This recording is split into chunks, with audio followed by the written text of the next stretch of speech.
Are motorcycles too expensive? I think this is a great question to explore because I keep hearing ramblings about it being too expensive. But is it? What are our actual expectations of what motorcycles should cost? Hello, my beautiful motorheads. Welcome to Feroz, where we inspire you to live fiercely. I'm your host, Annick Magac.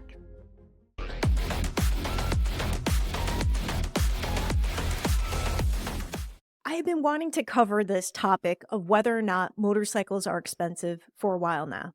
Whether you're perusing on YouTube or you're looking through Instagram or however you get your motorcycle information, magazines, etc., there's this perception that motorcycles in 2025 are expensive. And it's made me think a lot about, actually, are they expensive, or is it just that there's this perception of what motorcycles cost? Here at the beginning of 2025, we're almost at the end of the first quarter, we know that there's a dip occurring in the motorcycle industry, and sales are reported to be down.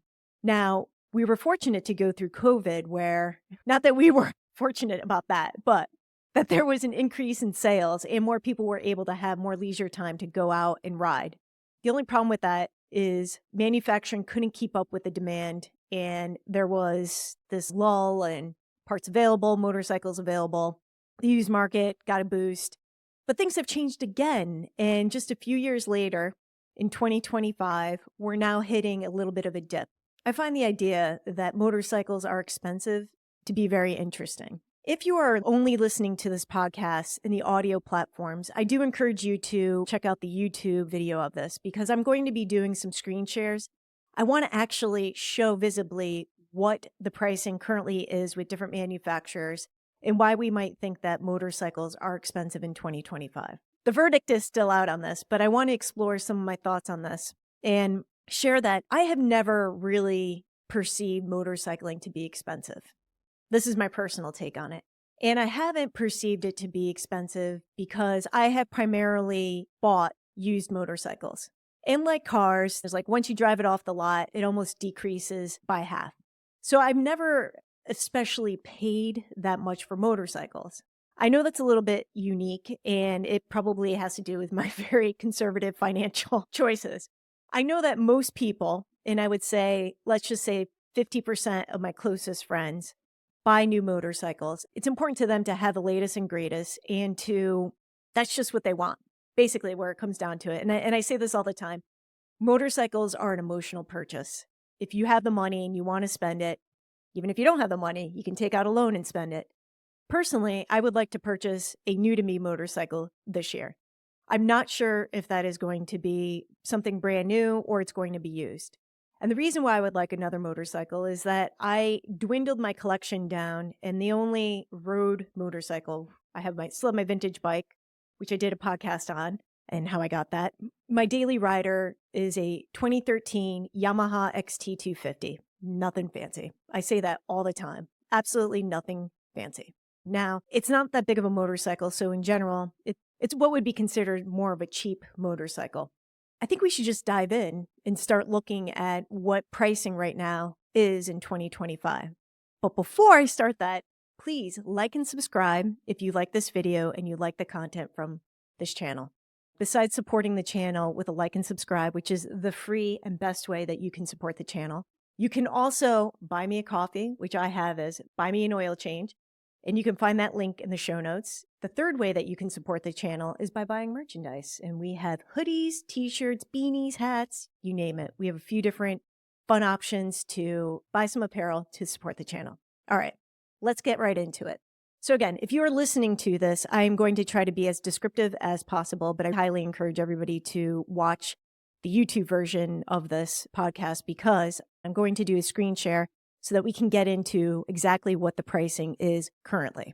The 2025 models are out, and let's start getting this. Some things that are grabbing a lot of attention, and I think that are skewing our perception of pricing, are the motorcycles that are grabbing headlines. So for instance, right now, Harley-Davidson put out a motorcycle that costs $110,000.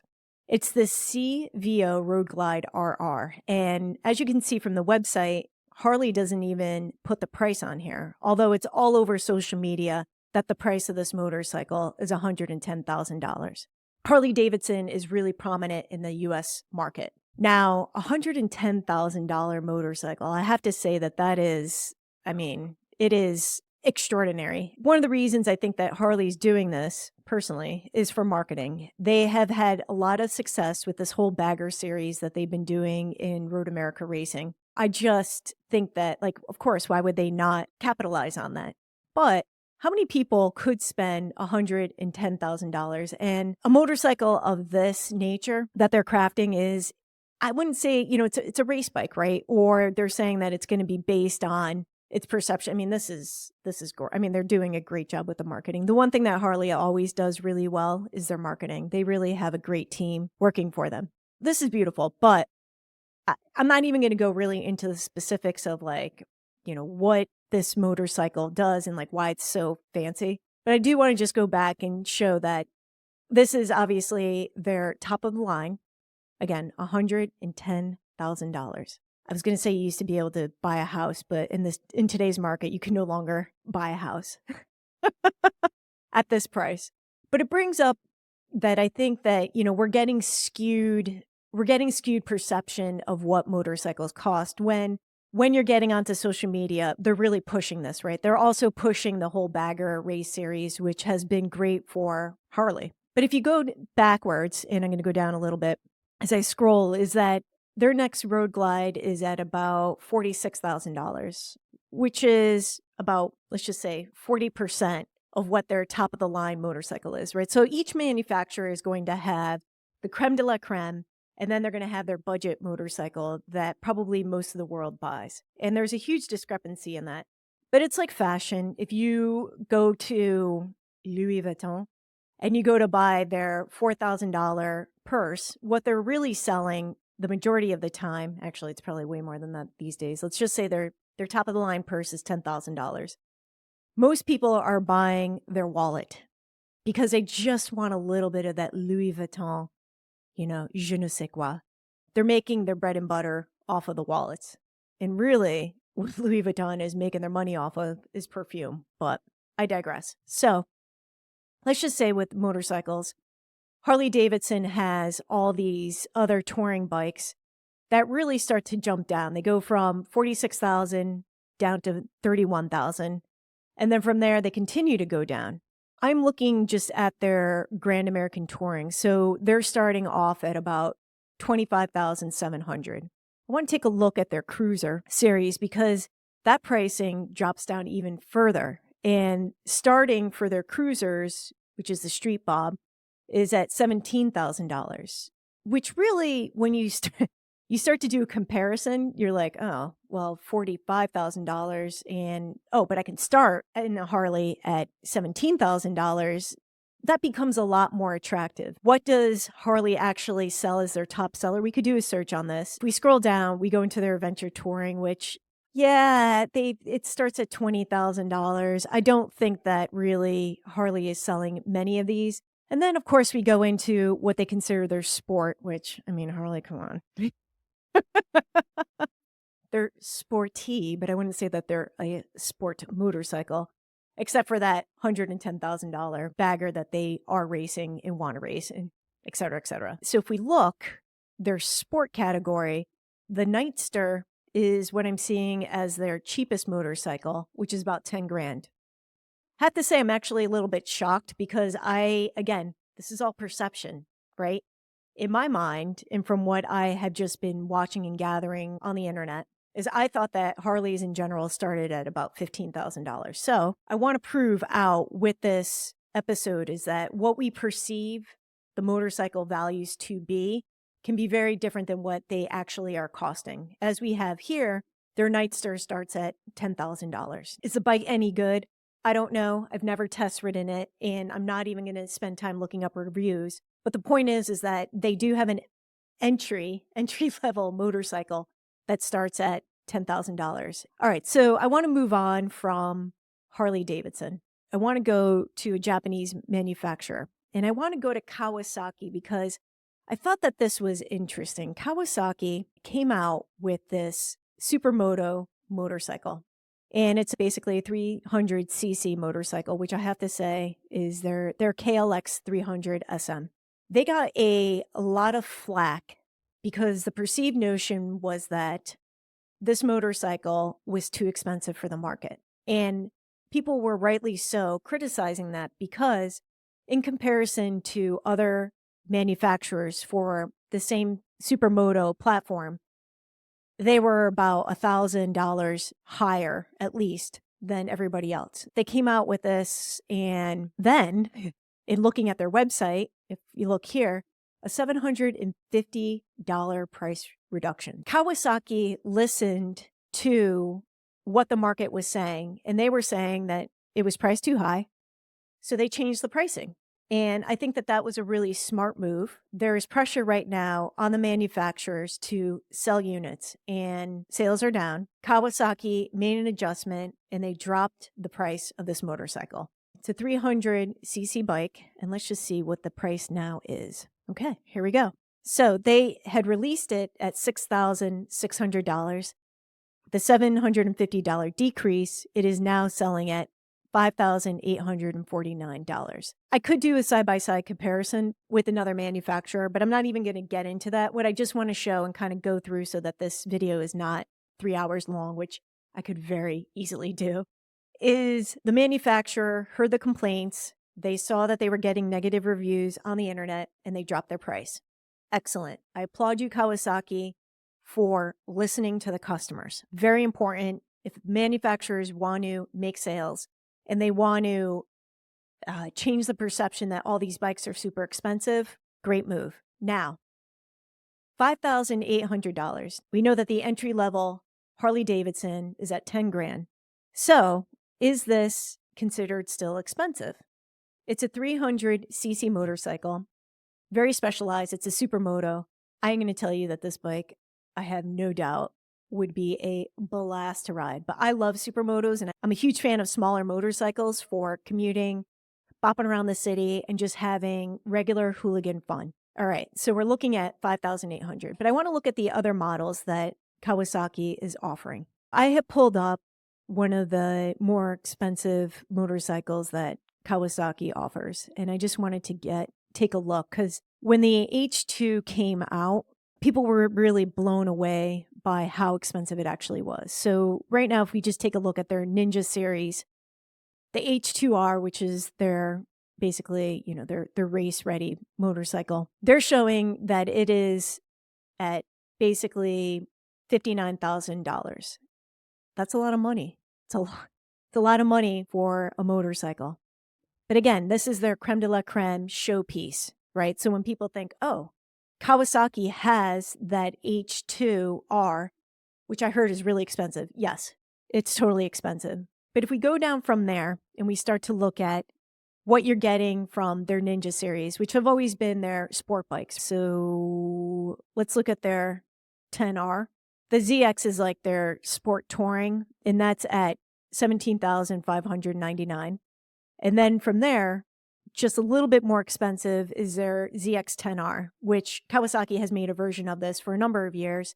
And that's basically their 1000cc motorcycle. I'm not going to go into like the nuts and bolts of it. It's actually, 1,000, 1,200, or they're 1,200. But just I'm going to focus on the actual prices that are showing up so we can get a little bit of a comparison. Kawasaki, the ZX10R, 17,800. And then the pricing starts to go down there.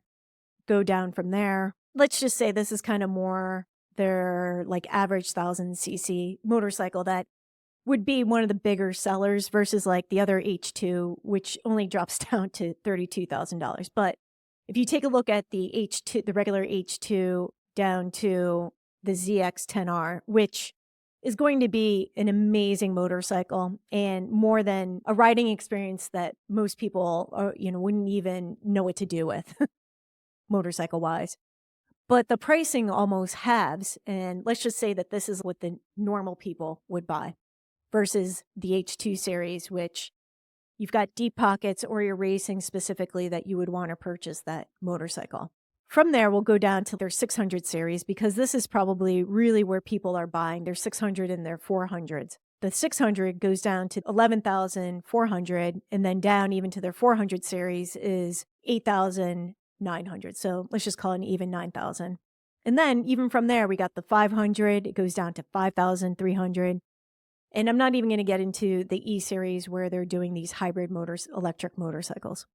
So very interesting. Okay. So you've got these sport tours at around $14,000 down to, you can get into the Ninja series at about 5,300, which is on par. That 500 is on par with the Supermoto, which is comparable. So you can't really do motorcycles based on their CCs because the Supermoto is a 300, but the 500 here is priced about the same. So it's not a good comparison. But what we need to kind of look at more when we're looking at these motorcycles is what type of riding and who is it actually for. Once you get out of the Ninja series, then you've got more their just regular street. So I'm just curious, let's just take a look at the Eliminator, which is more their cruiser motorcycle.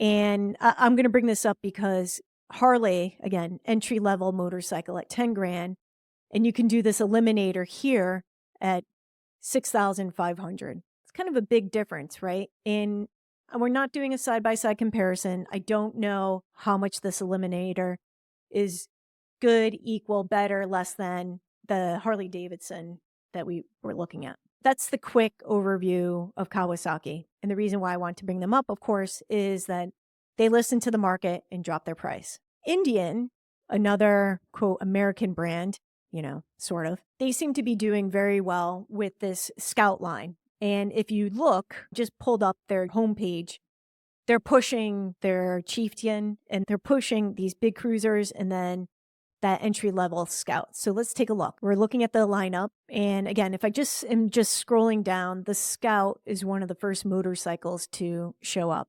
Obviously, Indian is doing this on purpose, and it's that their MSRP is exactly at the same price that the starter Harley-Davidson is at, which let me just bring the Nightster because I keep forgetting what it's called. All right, Nightster. So let's go back to Indian, starting $10,000. Okay. They had this whole Power Plus family. All right, let's go. Let's see where I can get. And they are offering financing deals. So they're saying a $3,000 customer cash and financing as low as 1.99% with zero down. Of course, they put the best scenario on the website so that you will walk into a dealership and strike up a conversation with a salesperson to figure out, do you actually qualify for the 1.99%. Most likely, that's based on an 800 plus credit score, and the average American does not have that. The average American is more around a 650 credit score. Let's just say that's probably going to raise it. I'm going to just guess offhand. So let's just say 3%. So let's see, like a breakdown. All right, here we go.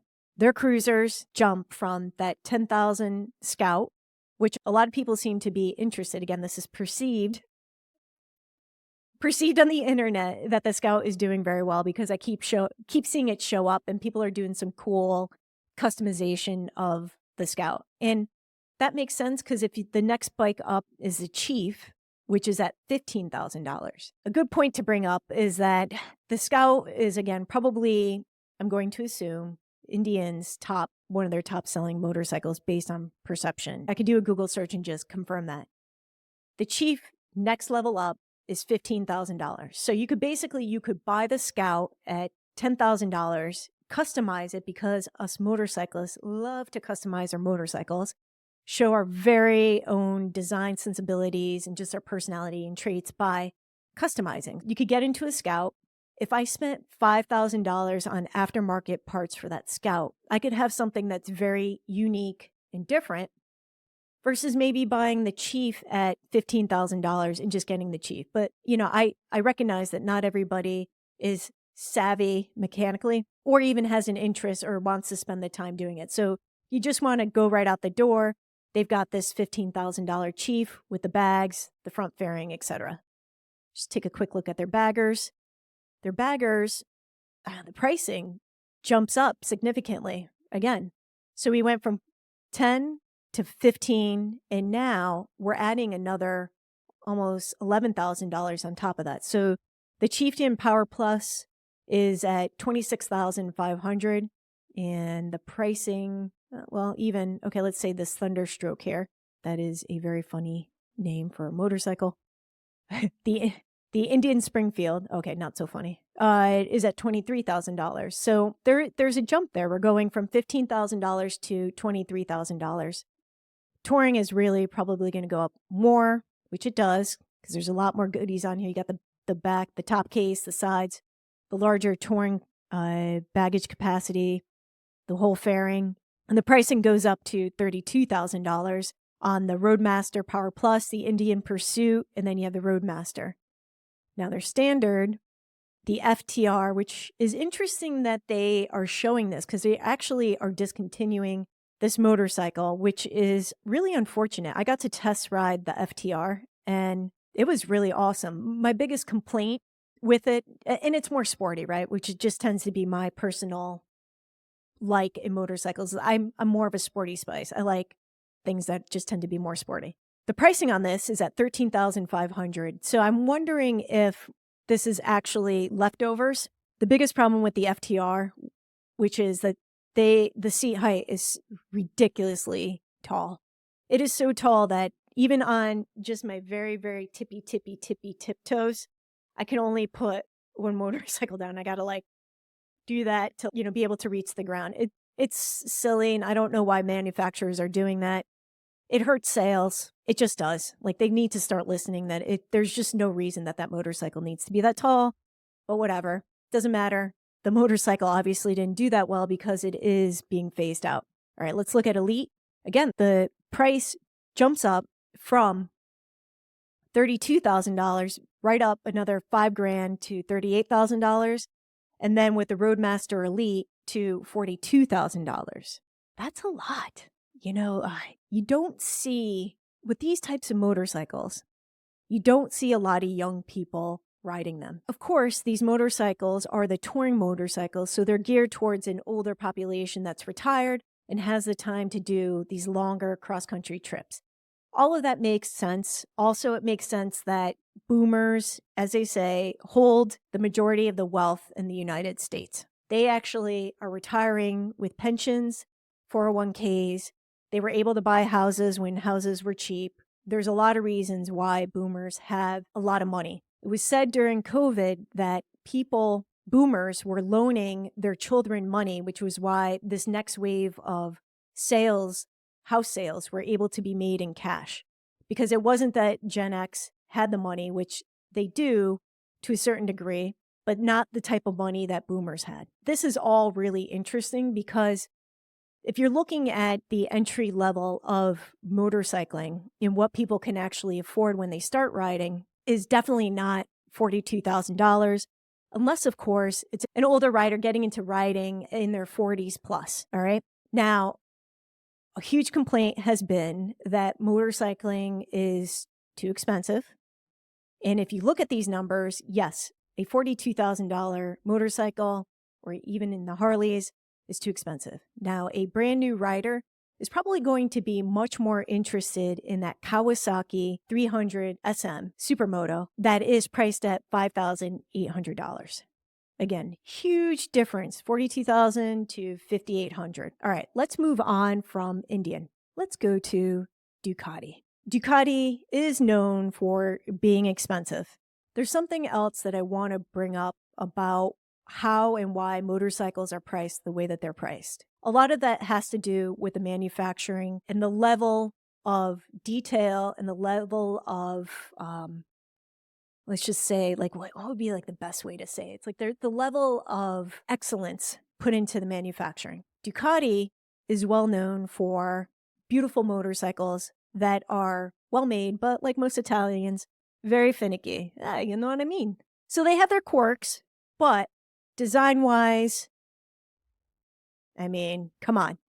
And right now, Ducati last year in 2024 dominated MotoGP. They are off again in 2025, and it looks like they are going to, for another year, dominate MotoGP racing. So it's really good if you have a great MotoGP winning season for sales, right? Let's see what the current costs of the motorcycles are.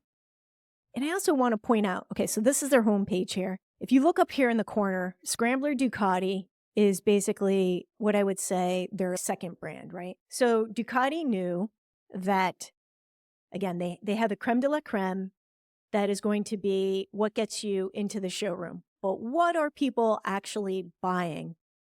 And they started the Scrambler line because most people want the Ducati mark. They want to be on a Ducati that sounds and feels exhilarating, but do they have the money to spend on the creme de la creme? Let's take a look. The models are, if we look here, we have Desert X ADV, Cruiser, the Diaval, the Monster, Cruiser, X Diaval, Cruiser, Hypermotard, more sporty, like the Supermoto, the Multistrada, which is like in between sport touring. I guess maybe that's just the best way to say it. Sport touring. The Panigale, which is going to be their creme de la creme. Their Street Fighter, again, a little bit in between. Their Super Sport, sport bike. And then they have the Scrambler Ducati. And then they are offering limited series, which is going to be special motorcycle that's based on MotoGP, probably their livery colors, anything like that. All right, so let's just take a look at, let's look at their limited series because we know that's going to be the most expensive. Yes.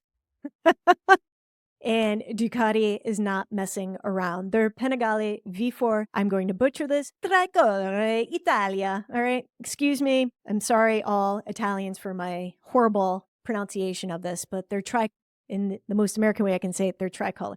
They're Tricolore Italia, $85,000. All right, let's just take a look. I mean, there's no doubt this motorcycle is going to just be hands down beautiful, gorgeous, it's going to handle well, and it is going to sound like a beast on the street. If you even dare to ride this on the street, because come on, this thing is definitely going to just want to be on a racetrack or sitting in a museum. It's gorgeous. It's absolutely gorgeous. And yeah, see? Here they're kind of going with the whole Moto Grand Prix. Okay, this is the Italian Grand Prix colors that they rode specifically for that MotoGP race, which makes sense. All right, we don't need to spend much more time on that. Let's go back to the other models and just see. So $85,000, kind of the top. There's probably even, I just want to see what the Panigale, because that would just be like what they're like street sport bike. I have to say this website's not great. I mean, the photos and the video are beautiful for sure. But let's see what the pricing is on this. Let's see what the pricing is on the V4. And it is not easy to find the pricing. My goodness, just give me the pricing. All I want is the pricing on this. And it is proving to be very difficult to find the pricing on the Ducatis. Go to Scrambler Ducati and see what more their budget motorcycles. When you see these in person, when I take a look at the Panigale, and then you walk up next to the Scrambler, you can see a significant difference in quality. There's a reason why one costs as much as it does and why a Scrambler costs what it costs. So when you go to their website, the first motorcycle that they're showing, which is probably their best selling, which would be their Icon Dark, and it's starting at about $10,000. So we're starting to see that the manufacturers are, quote unquote, in their starter motorcycles, averaging for these standard bikes at about $10,000. So we had Harley at that with their Nightster. I don't know why I cannot remember this, the name of it, the Nightster. Okay. Then you had Indian with the Scout, and now the Scrambler here, Icon Dark, is at about 10 grand. It's funny, for their, let's say, budget motorcycles, they're showing the price really upfront and it's easy to find. I went into the Scrambler website and they are showing right on the front page what the actual pricing is. On the regular Ducati website, very hard to find what the actual pricing is. They know if they can get your feet in the doors at the dealership, it is so easy to get upsold because you are going to walk into a Ducati dealership and you walk in there, they're beautiful, the interiors are done really well. You walk in and you're going to get upsold because you went in for the budget Ducati And then you're going to walk out with a Panigale because you're going to say, oh my goodness, this is so much nicer.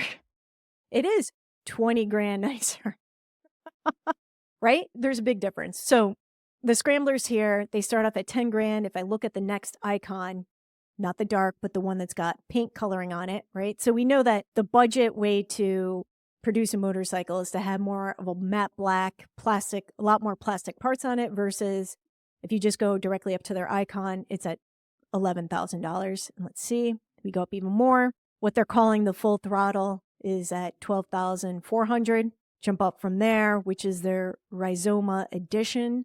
Rhizoma is an aftermarket accessories company, and I will say that their accessories are exceptionally beautiful. So it's cool that they did a partnership with Ducati, and this is very cool. It's at $15,000. And I go back to what I said about the Scout. We could go in and we could just purchase the original low end Icon Dark for 10 grand and then spend $5,000 outfitting it with accessories. Rhizoma would be definitely one of the companies that I personally would consider doing aftermarket parts. And Ducati probably saw that, where Rhizoma showed them what their sales were, and then they decided to come together and do this Rhizoma edition. $15,000 is probably might be worth it in this case to get the motorcycle with the aftermarket accessory parts that you're going to put on it anyway, except that you will, of course, be limited in what the color scheme is versus their choice here of the black and white, which I think looks really good. Night Shift goes down to $12,400, and then we are back at the Icon Dark. So let's move on from Ducati and go into another expensive or quote unquote perceived expensive motorcycle company, and that would be BMW. BMW has never been cheap. Again, perceived notion. I say that because they were really considered like the really fancy motorcycles, especially if you were doing adventure touring like 10 years ago. I know since then, of course, that BMW has had to get competitive with the market, and they are now offering entry-level motorcycles, which are their 300 series. But let's start at the top. So again, we want to go with what's getting you into being interested in BMW. Let's go straight to their very expensive sport bike. Let's take a look at the M series because the M1000RR is the creme de la creme. All right, so let's get into the M. All right, yeah, so they're taking reservations for the M1000, but they haven't hit the shores yet, and I don't think that they've actually, they haven't fully disclosed what the pricing is going to be. But based on what the previous 2024s went for, it's going to be probably around $55,000 is my guess. So their creme de la creme is the M1000RR. Now let's go back and look at, because BMWs really shine in their touring. They just make great touring bikes, whether that's sport touring or GS series, their adventure touring. So in their sport touring, let's take a look and just, let's just go straight. The Grand America has got to be kind of expensive, right? It looks big and it looks expensive. So the base model is at $28,000. And let's just look at the GTL because I wonder if that's the first listed one. All right. So they're saying that basically the sport touring motorcycles of BMW are starting at about $28,000. I have a feeling based on the way that they have this website set up, much like Ducati, that you could easily increase that price just by walking in and looking at that motorcycle. And then all of a sudden it's going to like, boom, turn into like $10,000 in upgrade. So let's just be for reals about that. But I want to go look at what they're doing with their adventure touring because, yeah, BMW has the Roadsters and they have these bikes. They probably do pretty well. Their Heritage, which is they've really been pushing this R18 for the past couple of years. The R18, they're trying to compete with Harley and with Indian. So let's just take a look at how much this one is. What its quote starts at $16,000. So that's interesting. They're getting their pricing right. They're not crazy with what they're actually asking in comparison to what else is on the market. But then let's just take a look at their adventure series because I'm just really curious. What is this 1300 GS going for? It is shown. So, okay, this is interesting. They're showing base model 20 grand and as shown $26,000. All right. So this is for their adventure sport touring motorcycle. And let's just go back to this drop-down menu because I want to show the different brand or the different models. So they have the 1300, and then as you scroll down, you can see they go to a 900, an 800. And then as I was saying is that BMW is now trying to get more competitive with the entry-level motorcycle market. So let's just take a look at this 310, right? Because let's just say that Kawasaki, right, with that SM is going to be comparable in pricing. And I was right. As shown, they're saying $5,800, which is what that Kawasaki was also being shown at. The unfortunate thing is that they got rid of all the big motorcycle shows, and that I looked forward to every year. And I was very lucky to be able to go to those shows underneath a journalist ticket. I got to preview the day before the public show opened, was to get these private tours with all the other journalists. And then each manufacturer would tell us in person what the positives and, well, basically what the positives were of the motorcycles. And then we would have time to sit, talk with fellow journalists and figure out like, okay, what's our personal take on what these motorcycles are like? And seeing online what the motorcycles are like versus in actuality what the fit and feel is. So does this G310 GS, is the fit and feel all that nice? Is it on par with a Japanese motorcycle, or does it have a more expensive feel than a Japanese motorcycle? In the past, BMW tended to be, again, just like their cars, much fancier, nicer, and better detailed than a Japanese car. Same was with their motorcycles for a number of years. But once you get into these less expensive motorcycles, and I'm not sure, I would have to do research to see, is this G310 manufactured in Austria or Germany or Europe or wherever the main hub is for BMWs these days? Or is it being manufactured, say, in India, which KTM does that with their less expensive motorcycles? And I'm not going to show KTM today because I think we're going to do a good enough overview of like where the pricing is for these different manufacturers. But you had these expensive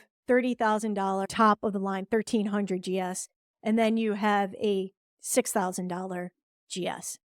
That's a huge price difference. Obviously, CC wise, there's a huge difference between a 1300 or a 300. But more so, I want to know quality wise, where's the difference? And from seeing these motorcycles over the years, I'm going to say that, again, the fit and feel is not going to be anything like that 1300, where you're going to walk up to it, get on it, and be like, oh, this is way nicer. And where they cut corners is in the digital dashboards, the extra lights, the suspension, the frame quality, all of it. I mean, you could go on and on of where manufacturer is going to save money. So let's move on from BMW and go to Honda. One of the things I wanted to explore with Honda is what the pricing is. And I also wanted to, with our perceived value, like one of the things that we also need to think about in motorcycling or purchasing any of these motorcycles is also what are the insurance rates and how much does that add per month to a motorcycle? If you're buying a $6,000 motorcycle, are you paying for that out of pocket or are you financing that? And we were looking at these other motorcycles. If you're buying a $40,000 motorcycle, which I said, of course, perhaps the boomer generation and Gen X may be able to just purchase that out of pocket. Let's just say millennials and anybody coming on after that, are they paying out of pocket, or even on a $6,000 motorcycle, are they financing that? We really got into the nuts and bolts. Like what is, hold on. There is something I wanted to back up and say. With the Ducatis, I was surprised to see that Ducati is running this offer right now. Enjoy rates as low as 0% for 60 months on select 2024 models. Now, 2024 models, not the desirable 2025 models. If you're going to go buy a new bike, you really want to go buy the new bike. But you may be, of course, enticed to buy the 2024s because dealers need to offload them and they're going to end up being more affordable. Does it matter to you that it's a 24 or 25? Okay. There are deals. Actually, I don't want to say that there's deals because motorcycles are an emotional purchase. So is it actually a deal or are we convincing ourselves that it's a deal? So we'll feel better about ourselves dropping a ton of money on a brand new purchase. This is also interesting. The Japanese and the American manufacturers are very upfront about where their pricing is, which I love. For some reason, the Europeans are a little bit more, hiding it behind the veil of mystique of how much their motorcycles actually cost. So I appreciate everybody, all the manufacturers who just have the pricing right up front, even if it's just the base and we go into the dealership and it adds on. This is giving us a place to start, which is my whole point to doing this. 50th anniversary of the Goldwing, which is their creme de la creme, and the Goldwings start at $30,000. I'm a little bit surprised. I actually thought that the Goldwings were going to start at a higher price. So that's pretty cool. I have no doubt that the pricing goes up significantly from there. Now, if we go down, they have as the NT 1100, there's Sport Touring, which is at $11,900. We go further down and let's see what their cruisers are like, because this is going to be more on par of the cruisers, obviously, competing with Harley-Davidson and Indian for market. They have the Fury, which is like more their custom, and that starts at $11,500. Their Shadow Phantom, which is going to be basically their middle of the road, Honda's Shadow Phantom with ABS comes in at $8,700. So that would be the direct competitor, in my opinion, to the Indian Scout, which is at $10,000. So Honda's already coming in less expensive. Then they have the Shadow Aero, which is at about $8,000. The Rebel is a little bit more expensive, and I would say that because it also comes with the bags, the fairing, and the models tend to be DCT, which is their automatic clutch, basically. The T is for their touring with the bags, but you can get into a Rebel at about $9,600, and then they have their middle of the road Rebel 500, which is at $6,500. Very, very popular motorcycle. And then they have the Rebel 300, which is quote unquote their starter motorcycle, and that is, or entry level motorcycle, and that is at $4,800. So if you're a new rider and you're getting into motorcycling, the Honda Rebel has been a longtime favorite of new motorcyclists for many reasons, one of which is that super easy to ride, low seat height. Pretty much anybody can physically ride the Rebel 300. So you're starting off deciding that you want to ride, and you can get into motorcycling with these brand new motorcycles at $4,800. Then you get into their sport bikes. So the creme de la creme for them, which would be comparable to the Kawasaki Ninja H2, is their Fireblade, which is the 1000 RRR Fireblade SP. All right, how many letters can we add to that? They start at $29,000. So a little bit less expensive than the Kawasaki's. However, Honda's not really breaking it down to all the models. They're saying this is the starting point. Let's just say it's going to go up from there. And I'm going to guess that the Fireblades are probably going up to about $35,000. If you look at their 600 RR, it's at $12,300. And I want to come back to the CBR 600 RR because this is a very popular motorcycle for a 20-year-old to purchase as their first motorcycle as a male. So either the 600 or the 1000 RR. And the 1000 RR starts at $17,000. And I was just curious as I was thinking about this, and I was doing a little bit of research before so I can just kind of get all my ducks in order to make this podcast, is I was wondering if you're a 20-year-old and you need transportation, but you want to get into motorcycling. These are often the two ego-driven motorcycles that people choose to get.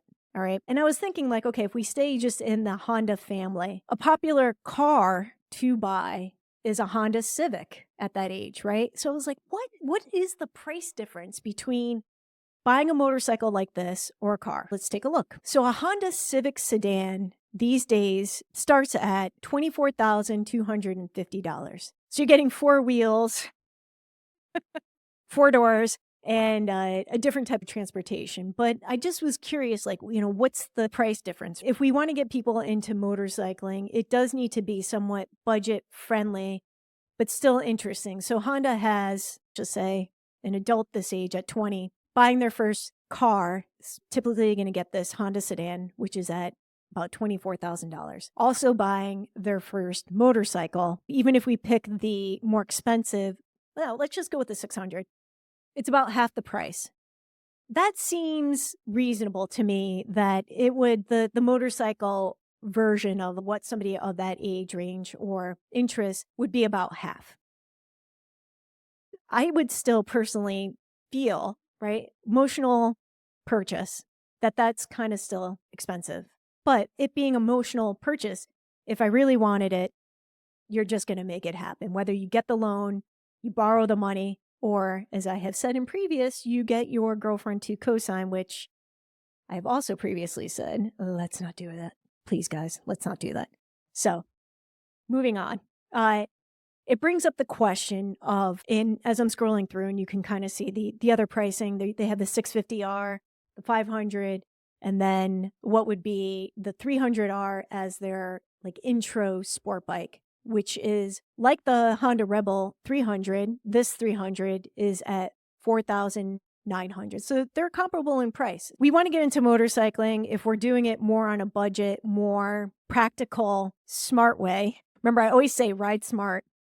It's always good to start off on a smaller motorcycle, gain experience, gain knowledge, understand whether or not you like a cruiser, you like a sport bike, or you want a standard, and then move up from there. Motorcycles are easy to buy and a little bit harder to sell, but still relatively easy to sell. And you can watch my video here on 5 easy steps to sell a motorcycle. Getting back into it, $5,000 these days in 2025 doesn't seem that crazy. I want to go to this perception thing because if we even go beyond that, and these are the naked bikes, and they're all kind of around the same price, but I wanted to see, and I decided to just do a quote on a Honda SCL 500 because the other part that I mentioned earlier was, in addition, what are your other costs? So you've got your monthly payment if you decide to buy this brand new and you finance it. You also have to pay for insurance. So what is that? I went to Progressive, which was not easy to get a quote, and I was definitely annoyed by that. And where's that? Oh, here's my quote. Okay. So I went to Progressive to get that quote. And the quote for a 2025 Honda SCL, which is basically their Ducati Scrambler, right? Their version of the Ducati Scrambler. So let me just pull it back up. It's this guy right here. Brand new, $6,800. This Ducati Scrambler pricing starts at $10,000. So the Japanese are obviously, historically, they have been less expensive, and they're proving out to be less expensive currently as well. So what does it cost to insure this bike for a year? Now, this is based on my personal history, and I am proud to say that I don't have any points on my license. But a year quote is $75. I want to note that this is where I say our perceived value versus actuality. I have never, this is my personal opinion, I have never thought of motorcycling as expensive. And that has to do with me saying that I have primarily purchased used motorcycles. When you buy used, motorcycles are cheap to insure. Now, my 2013 Yamaha XT250, it cost me $75 a year to insure it. I mean, paid in full. If you can't pay the $75 in full, it then jumps up to $95 for the year with the installments. So why would you just not save $20 and pay the $75? I was shocked then to see that if I even bought a brand new motorcycle, that it would cost me $75. And I chose this Honda SCL 500 specifically because it's their standard motorcycle. So we know that it's not going to be the most expensive to insure because it's not a sport bike. The perception is I'm not going to hooligan this bike and throw it away. And I'm sure if I did a quote on the CBR 600, that the insurance on that would be a lot more expensive because they know that a 20-year-old with very little motorcycling experience is going to ride that and probably crash it at some point because that's what you do when you're 21 on a motorcycle. We wish that didn't happen, but it happens, right? I was shocked that this still costs the same as my 2013. Now, when I owned my Ducati 999S, which was a 2006, At the time, I was paying $460 a year for insurance, and that was with combined other motorcycles. I only was doing that from Progressive. That did not include my cars. So, insurance depends on what are you bundling together. And it was just interesting. So if let's just estimate that if you are on a brand new Ducati or a brand new, much more expensive motorcycle that is $20,000 or above, that the insurance costs for that are going to exponentially rise. So you've got your monthly costs, and then let's just say, I have my calculator here. So let's just say for the year, I'm going to estimate that it's $1,000. That's about $90 a month in insurance for your motorcycle. So your payments on a $20,000 motorcycle per month, just do the 20,000 down, right? So I do 20,000 divided by 5 years, 4,000 divided by 12. Let's just say, so for the first year, they're doing this like 0%, right? So for the first year, you're paying about $350 per month for your motorcycle, plus another $100. So your payment's going to be, let's just say, like probably around $500 per month. I don't know. That's kind of expensive on top of everything else, because a motorcycle of that expense is not necessarily going to be your primary form of transportation, which means that you probably have a car loan or a car lease or something like that. And cars these days are averaging anywhere from $700 to $1,000 per month. You're not even it's crazy. I was just car shopping or truck shopping with a friend, and I was shocked that just for a Ford F-150, which is Ford's like number one selling vehicle of all time, that it's about $75,000. That's not a budget vehicle in my opinion, but it is crazy, right? So for a $75,000 vehicle, you're looking at about $750 to $900 a month in payments.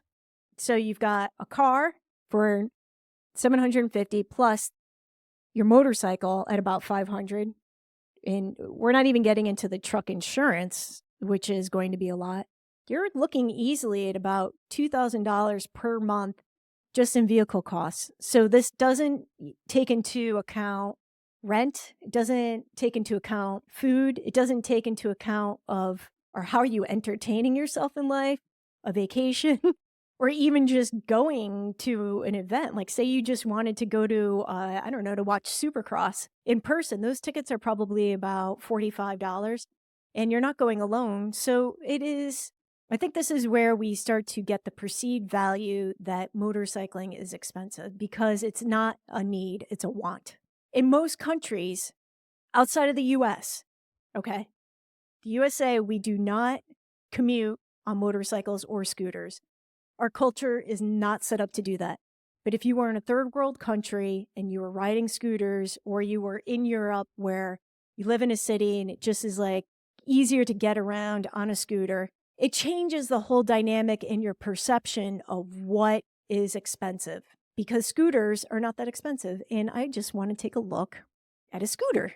Oh, and because now I'm kind of going on a tangent, but I also just want to back up. So you can get into motorcycling for cheap. And as I scroll down to all these Honda mini bikes that are so much fun, they are literally the most bang for your buck in fun. And they're not, this is what's crazy. So the Grom starts at $3,600, and even the aftermarket Groms hold their values.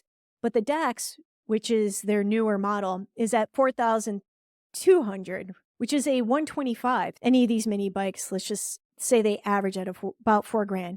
If I scroll back up, you can be on a motorcycle here for about $5,000. So another $1,000 and you are on a full-fledged motorcycle, right? Versus being on a small mini bike. These are so much fun, but they have a specific place where they're appropriate for. And the Navi, which I spent a ton of time on, starts at $2,000, but you cannot ride the Navi. It's very hard to take this on a double yellow county route. County route around me, the average speed limit is 45 to 55 miles per hour. This motorcycle in particular really struggles to be on that. So you can't To commute on this would be tough unless you are literally just commuting in a city, and then it's a fantastic mini moto to commute on. Great entry level way to learn how to ride. Out of all of Honda motorcycles, the $2,000 Navi is the easiest way to get into it. And I was just curious because I was like, you know what? Let's just take a look at Amazon and see what motorcycles are going for on Amazon. My curiosity was piqued because I met a 20-year-old guy. He had a motorcycle off of Amazon, and I was shocked.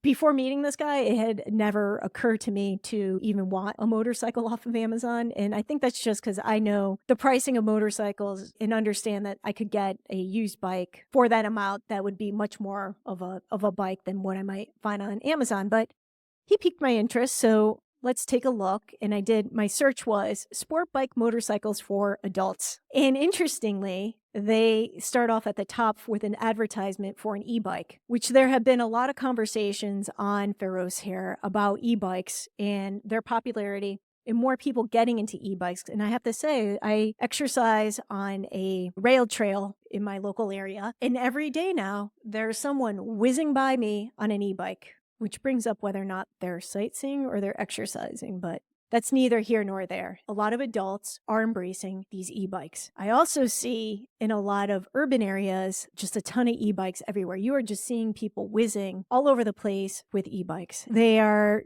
starting off my Amazon search with these e-bikes, so I think that's interesting. But here we go. We are starting off these two motorcycles by Vitacci Titan, which I can tell you that even though this has an Italian sounding name, I highly, highly doubt that it is made in Italy, designed in Italy, or anything like that. So it is a 125cc. You can get a motorcycle. It's actually a scooter, but look at this. I mean, it looks like a sport bike. So if we take out of these two, where this 125 is saying that it's 1,250, or we take this 250 at 2,225. Let's take a little bit the more expensive one and just see.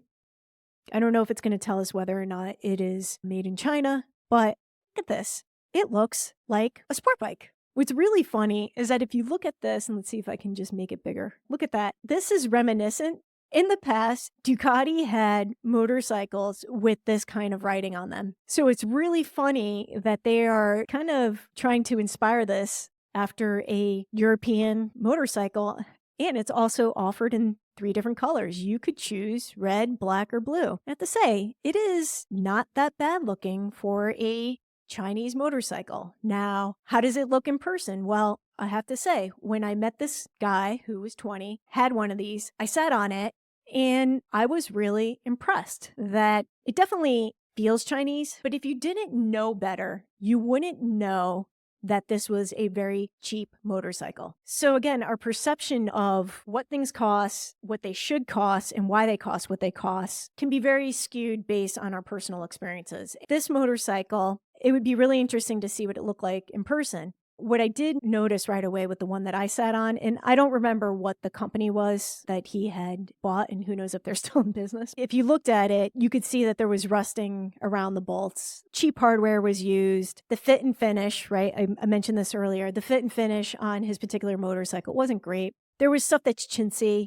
He was missing a piece that attached the plastics to the body. There was some hardware missing. When we pointed it out to him, he didn't even notice. So as a brand new rider without that much experience, it was completely fulfilling his needs. He got a brand new motorcycle at a price point he felt comfortable purchasing at, which was around $2,000. Let's just say based on today's pricing of this particular motorcycle, delivered to your house for about $2,600. It's kind of not a bad deal, right? And you put it on your credit card, which you're not supposed to do when you go to a dealership. Let's just say like a Honda dealership. You're not supposed to put stuff on credit card, but you could, through Amazon, purchase a vehicle through your credit card.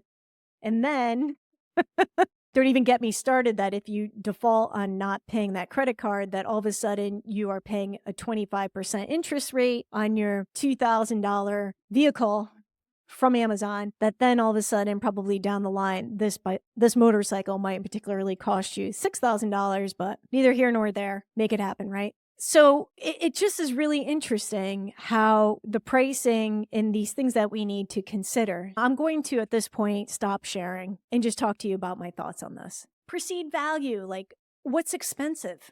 We saw on the Amazon price that you could walk out with a 2,600 delivered to your door motorcycle that you can just put on your credit card. Or you could go to somebody like Honda, where they have a range of the Navi starting at $2,000, going up to the Honda Goldwing at 30,000 plus. Or then we move into the European motorcycles, where they start at about 10 grand and go up to $40,000, $50,000 easily. Then we go back to the American manufacturers like Harley-Davidson, that also starts at about 10 grand, or Indian, that also starts at about 10 grand. It all depends on what you're looking for and what your expectations are. Are the motorcycles expensive? Well, yes, they are expensive when it is a want and not a need. If we were in a third world country or Europe where we were using motorcycles as a daily commuter and we were paying $5,000 for that daily commuter, that's not that much, right? Versus getting into a Honda Civic, which we saw and I pulled up, which was starting at about $24,000. And I chose as the Honda CBR 600, and just showing that it was about half the cost of the car. Now, even down from there was that SCL that was coming in at about $6,000, which was even less than that. So that was a third. That's half of the CBR price, even better. It's a fourth of what the cost of the Honda Civic is, $24,000 versus $6,000. So when we say that motorcycles are expensive, I think that in the grand scheme of things, they're not, unless you have expensive taste. I tend to have expensive taste. As I mentioned, I had primarily bought used motorcycles, and these are all brand new pricing. So I could maybe at some point do a podcast on what the used prices are. But I think it's interesting that, again, our perceived value of them being expensive. I would love to hear what you guys think. You guys are the ones that have been putting in the comments below these videos that you think that motorcycling is expensive and that your children are not getting involved in motorcycling because it's too expensive to start. But when we break down what the actual pricing is, why is that being perceived? Because if we can start off with a brand new motorcycle and get into motorcycling, say with a 300cc bike at about $4,000, is that really expensive? If we look at what life costs in 2025 in the United States, then yes, things are very expensive. Food has increased, rentals have increased. Just leaving your house, I mean, I would say every day if you leave your house, you're spending at the very least $20. But if you look at your joy of life, we all make decisions based on what's important to us. And motorcycling, as we know, is great for your mental well-being. It gets you off your phone. It encourages you to go out and meet new people. It encourages you to go out and explore different parts of your area, your country. There's a lot that motorcycling does in how it increases your quality of life. And I don't need to preach to the choir, because if you are listening and watching this, you understand that. You're interested in motorcycling because you're seeking something outside yourself that you want to go and do. And it's hard to put a price on that. The joy of life is really, everything is about mental health these days. And it's really hard to put a price on living a well-rounded, fulfilling life.